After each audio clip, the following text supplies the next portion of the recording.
Hvernig að búa í Reykhólahreppi? Já, það svo sem allt í lagi. Þjónustan náttúrulega bara alltaf að minnka. Svona, já, að manni finnst það.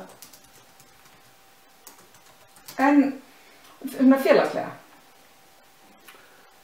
Bara ágætt. Þú getur bara ráðið sjálf hvort þú vilt vera mikið út af við eða halda þig bara til hliðs. Maður þarf ekkert að... Ég hef aldrei saknað neins... Ég hef alltaf verið sjálfur með nóg hérna. Þú sammála því? Já. Ó, já. Mér leiðist aldrei.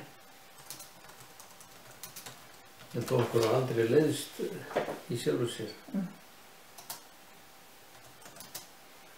Og svo bara ég búin að vera hérna svo lengi. Bara... Þannig að mann orðinn hluti af svæðinu. Og var vist frjálsræði að vera hérna. Sín tíma. Þó var sín og kannski orðið.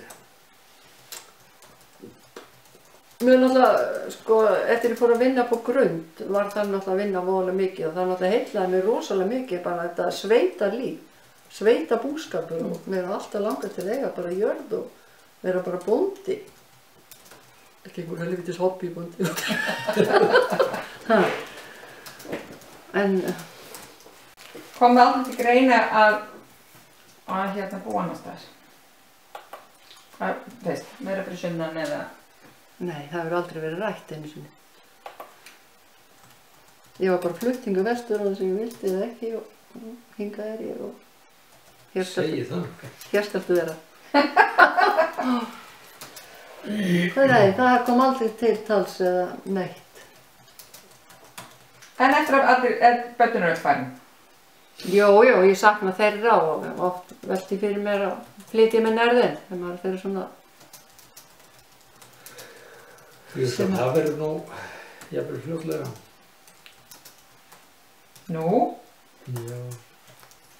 Já, en samt held ég líka í þetta því þeim finnst svo gaman að koma heim. Já, ég veit. Og þennan búskap minn, mér finnst rosalega gott að leyfa bara barnabörnunum að kynnast þessum dýrum og þessu lífi sem maður lifir í sambandi við landbúnað. Og þau eru svo miklu svona ríkari af svona alls konar bara minningum sem börn úr sveitinni og sem börn bara fá ekkert að kynnast.